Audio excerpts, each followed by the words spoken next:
Well, the rains have come, and now I'm stuck in my garage where I've got tons of wood, kids' bikes, and no place to work, and I can't put it outside because it's going to get wet, and I don't really want to get wet. So I got to figure that out. So we're going to have rain for most of this week. It's not looking too promising for shed building. So day 11 is our first of several wet days.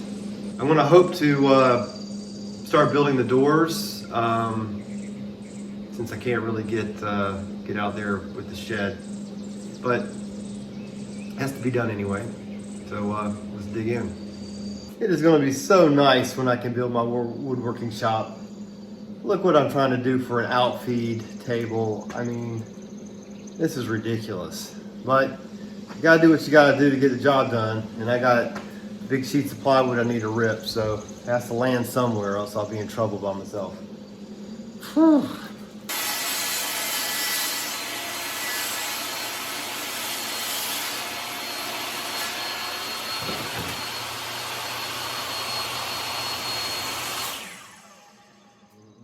That outfeed's got to be at least as tall as the table saw. That was really stupid on my part. So trash can is taller, which is better than lower. So I'll just ramp it up as we go.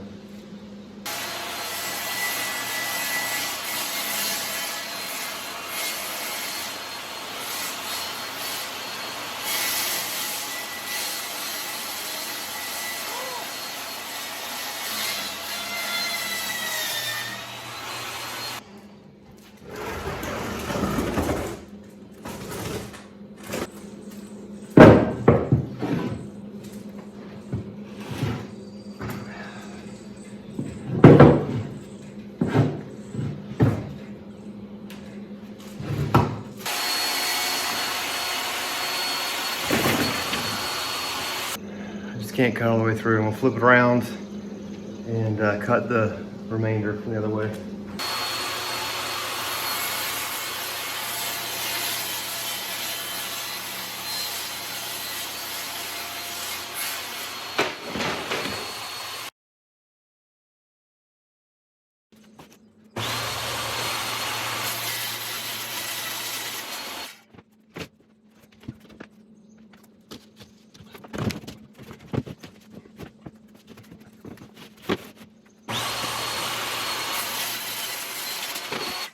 All right, so I'm just trying to cut everything while it's not straight up raining. It's really misty and cold, but it's not actually raining. So we got the plywood done.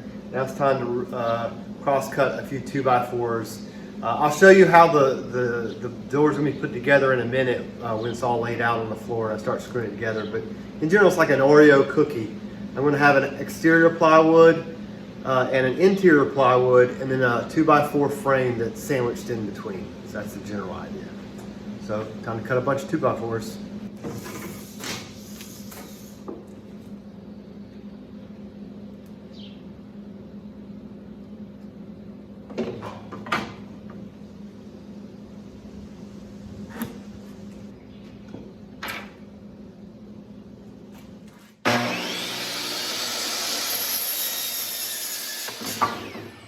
All right, so I'm laying out, making sure all my cuts are good enough, close enough. So you can see this plywood's different than the plywood I was using to do the siding. It's cheaper. That's the big thing. It's a sheathing quality instead of the BC quality that I'm using for the siding. Because this is the inside of the door, so it's going to be seen from the inside of the shed. So I don't care what it looks like, and the cost difference is pretty big. So I've got to flip this and screw it from the other side.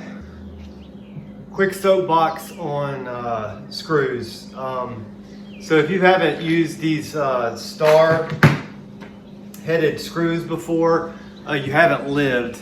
So that's what the bit looks like, the hole there. You gotta get rid of Phillips head, man. You're just asking for pain and suffering. These screws you can find, there's lots of brands, depending upon Home Depot or Lowe's, wherever you go, there's gonna be different brands. I really like these from Lowe's. They're my favorite, but with the lockdown, stock is hurting, so I couldn't find the sizes I need, so I got this brand for a few of them. But the star bit locks into that so good, and these are also self-driving screws, so oftentimes you don't have to do a pilot hole. Now that obviously depends on the situation, because if you're near edge grain or something, you still want to do a pilot hole. But for the most part, like stuff like this, no pilot holes are needed. Make sure that whatever brand you choose doesn't make you buy the bit separate. Most of them include the bit, and if it doesn't, don't buy that brand, in my opinion. So I got my bit here, and I've actually got a surplus now because every box I buy gives me a new one. But anyway, I'll put that in my screw, and away we'll go. So hey, quick continuity error. We're in a different shirt, as righteous as it is, because this is actually my second door. The footage I took of me doing this step on the first door, something happened, didn't come out right. So we're gonna do it now on this door. So I'm just screwing in the 2x4 frame into the internal inside plywood, and that's simply going to be a screw every 12 inches all the way around the border, nothing special. So I've marked the 2 end screws, and now I'm going to mark every 12 inches, and then I'll just start screwing away.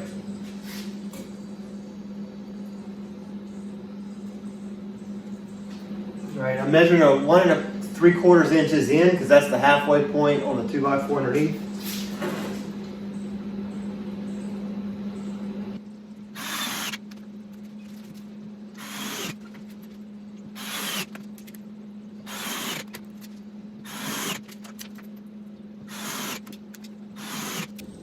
All right, Lee tip. That means pro tip. If you haven't been following along, Lee's my neighbor who knows everything. So he suggested when he heard how I was going to construct this door to add another layer of connection point for the 2x4 inner frame, because in his experience, 2x4s pull away from each other pretty easy. So we just screwed the 12-inch on center screws to connect the inner plywood board to the 2x4 frame. But he said, get some mending plates. And this is, he said, the smallest ones. This is the smallest ones I can find at Lowe's. And I'm just going to use that to bridge the seam across the boards, because it's going to hold them in. They can't pull away from each other. I'll show you what I'm talking about here. So we've got this seam, right, where the two boards meet. And I'm just going to put this half and half and hammer it down, and then it's basically locked in place. Be careful though, they're very sharp. The people at Lowe's did not appreciate me buying these. I think they hurt themselves a little bit. Now the top layer of plywood is where it gets a little trickier, because the doors are not identical. There's going to be an overlap where they meet, where you'll latch them in this area right here. So the right door is not the same as the left door, and the dimensions were different too when I cut them. But this door design has, the front panel has an overlap. So the back of the door will fit inside the framing, and the top of the door, outside of the door, will lap or lip over. I don't know which one's right. So that prevents it from going inside the shed.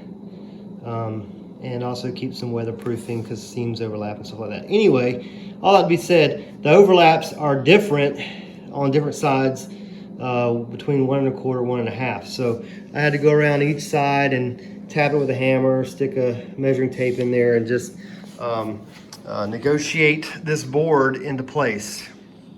I think I've got it. So I think the next step is to screw it down. For this screwing down, we're just going to put one in each corner and then one in the center of each side. And the reason I'm not using many screws is because we're going to put trim boards around the outside border, 1x4s. And when we do that, that'll be more screws, and it will strengthen everything right up. All right, so I've marked all the screws I'm going to put in, the corners and the middle. There's 2 things you have to figure out about this. You've got your overhang, right? So you want to go in far enough to actually hit the 2x4. But you don't want to go so far that your 1x4 trim doesn't cover up the screw. So you can see that's 3.5 inches. Yep.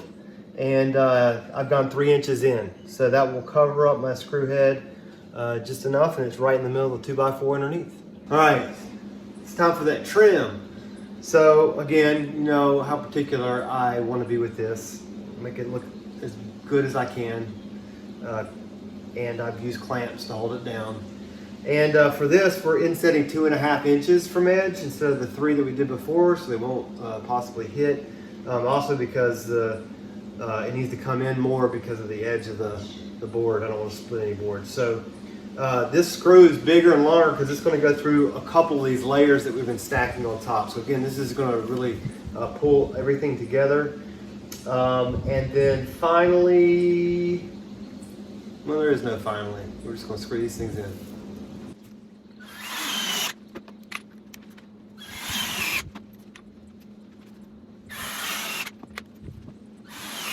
The last part of this door is this cross beam right here in the middle, just for looks. Well, it kind of matters too because the hinge needs some wood to dig into in the middle point. But I just measured to the middle of the door and then measured to the edge of my 3.5 inch wide board and got it right on there. Instructables wanted me to keep using these long 2.5 inch screws that I used all the way around the border, but that only works if it can reach the 2x4s underneath, which of course it's sort of hollow in the middle, right? So in the video they show kind of doing a toenail angle to dig into that 2x4 on each end, but I don't know, I'm not happy with that. I want at least one screw in the middle. I mean, this board alone is already kind of bowed. So I've dug into my supply and found these shorter 10.5 inch or 10 by 1 1/4. They're number 10 thickness, unfortunately, because I wasn't using that thickness with the other screws. But anyway, it's all I have. But I'm going to put a couple short ones in the middle because I don't know what they were thinking. All right, and there's the door. Just have to do this again. One more. Thinking that'll be the project for tomorrow. It's still going to be raining, and I can't get out there. It's just too wet. All right, it's day 12, and the rain is still coming. It's going to get a lot heavier this afternoon. So these are the rain days. Rain days where not much gets done. So on top of that, I'm also driving to Lowe's right now because I've yet again run out of 2x4s. I didn't even realize on the plans that I needed more 2x4s for the for putting the roof together, the subfascia and stuff. I was thinking 1x6s only, but that's the trim. That's not the structural element that holds the rafters together, the trusses. Sorry, that's the word I was searching for. So I'm off again to go grab some wood in the rain, since what else am I going to do? All right, so this is door 2, and I'm trying to get the front plywood piece lined up on the 2x4 frame. And you'll notice it's lying here differently than that first door. We're leaving a 1 1/4 length exposure of the 2x4 and sliding this panel over, so it's going to have a 1 1/4 lip on that side and exposure on this side. And that way the other door, which has a 1 1/4 lip, will just meet right across this, nice and clean, and the doors will not be able to go through each other. So this one will keep the other door from going too far back. So again, there's if you're using plans and building your own doors, be very particular when you build them and cut the pieces, because they're not carbon copies of each other. There's little differences in the way they're designed to work together. So when I'm finished with this, we'll put them side by side and show you a little bit more about what I'm talking about, how they fit together. 2 doors down. Not to be confused with Three Doors Down, which is a terrible band from the 90s. You can see that they look great. I'm happy. I can't wait to get these on the shed. Unfortunately, that's going to be after a few more steps, and the weather's got to change up on us. Just still got the weather out there, the rain. But what I was talking about before, you can see this is the door, the second door I just finished, and you've got this exposed 2x4 here on the back side behind the trim, and that is because here's the exposed 2x4, here's the trim. On this door, it's got a 1.5 inch lip. It's a bigger lip than the rest of the sides, and that's because the 1 1/4 exposure and the 1 1/2 inch lip will marry with a 1/4 inch gap left over so the doors don't touch. Perfect. Math is beautiful. So anyway, these guys will sit more like this. Aren't they a beautiful couple? Look at that scene. Let me back up. All right, so that's what they would look like together. And I'm excited. Never built any doors before. All right, but that's the end of the work, I think, today. So it's a wrap. Hoping for better weather. Tomorrow is rain. Friday is dicey, so I may not do anything tomorrow. And if I don't, we'll just take a break on videos, count that day as a loss, and I'll meet you back here on the next nice day. Farewell.